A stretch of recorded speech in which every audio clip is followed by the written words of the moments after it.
Hello, sir. How can I help you? एक chocolate cake please. एक cake pack कर देना। सर, आपका बिल 500 रुपीज़ हुआ है। कैश या कार्ड? अरे, मैं तो अपनी पर्स भूल आया। अब क्या करें? कुछ हो सकता है क्या? कोई बात नहीं सर, मैं अभी एक बिल ड्राफ्ट कर देती हूँ।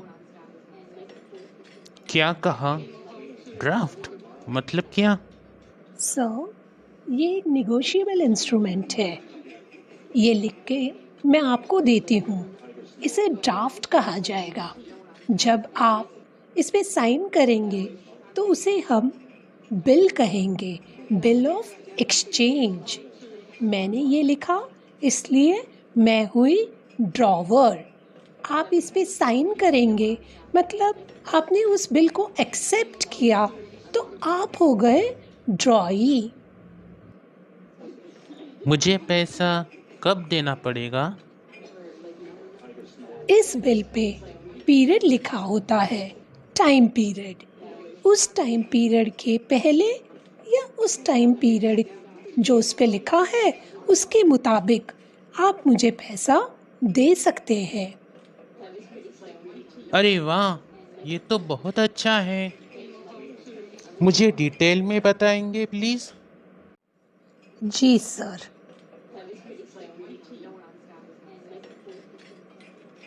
बिल ऑफ एक्सचेंज एक निगोशिएबल इंस्ट्रूमेंट है। इसकी 3 पार्टीज होती है, ड्रॉवर, ड्रॉई और पेई। मैं सेलर हूँ तो मैं हुई ड्रॉवर। मैंने बिल आप पे निकाला, आप पे ड्रॉ किया। इसका मतलब आप हुए ड्रॉई। अब जिसको पैसा देना है, मतलब जो पैसा रिसीव करेगा, उसे हम कहेंगे पेई। ड्रॉवर और पेई मतलब मैं और मेरी ओर से जिसको पैसा मिलना है, ये दोनों एक ही इंसान हो सकते हैं। जैसे आप पैसा या तो मुझे दीजिए या फिर मेरी जगह पे जो कैशियर कल परसों यहाँ पे होगा उसे आप दे देंगे तो भी चल जाएगा। इसका मतलब ड्रॉवर और पेई एक ही इंसान हो सकते हैं। अगर मैं आपको समय से पहले पैसा दे देता हूँ तो? अगर ड्रॉई समय से पहले पैसा देता है तो उसे कहा जाता है रिटायरमेंट ऑफ बिल। इसका मतलब कि जिसने पैसा देना था, जितने का उसको क्रेडिट पीरियड दिया गया था, उससे पहले अगर वो हमें पैसा देता है तो हम उससे थोड़ी सी छूट दे देते हैं। मतलब अगर आपने मुझे 500 रुपये देने थे और मैंने आपको 2 महीने के टाइम पीरियड दिया हुआ है, क्रेडिट पीरियड दिया हुआ है, और आप मुझे उससे पहले पैसे ला के देते हैं और मैं आपको फिर उसके बदले में 5 रुपये की छूट देती हूँ, तो ये 5 रुपये कहलाएंगे रिबेट। मतलब आपको सिर्फ मुझे 495 रुपीज़ देने पड़ेंगे। 5 रुपीज़ आपके लिए डिस्काउंट यानी रिबेट। तो बच्चों, इस रिबेट की एंट्री क्या हुई? तो हमें क्या मिल रहा है? हमें मिल रहा है कैश। कैश जो है वो रियल अकाउंट है, वो हमारे पास आ रही है।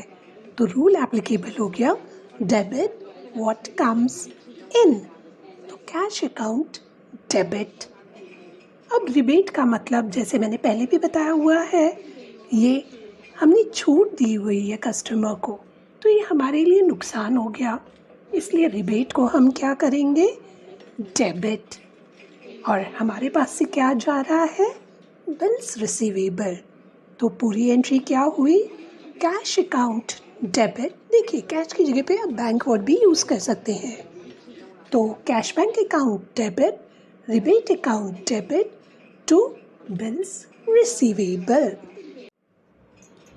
तो स्टूडेंट्स, मुझे लगता है कि रिटायरमेंट ऑफ बिल की कंसेप्ट आपके साथ क्लियर हो गई होगी। अगर आपको कुछ भी डाउट्स पूछने हैं तो प्लीज़ कमेंट सेक्शन में ज़रूर लिखिए, मैं उसका आंसर करने की ज़रूर कोशिश करूँगी। और आपको और किस टॉपिक पे वीडियो चाहिए वो भी बता देना। Keep in tune, please subscribe the channel and share it with your friends. Till then, bye.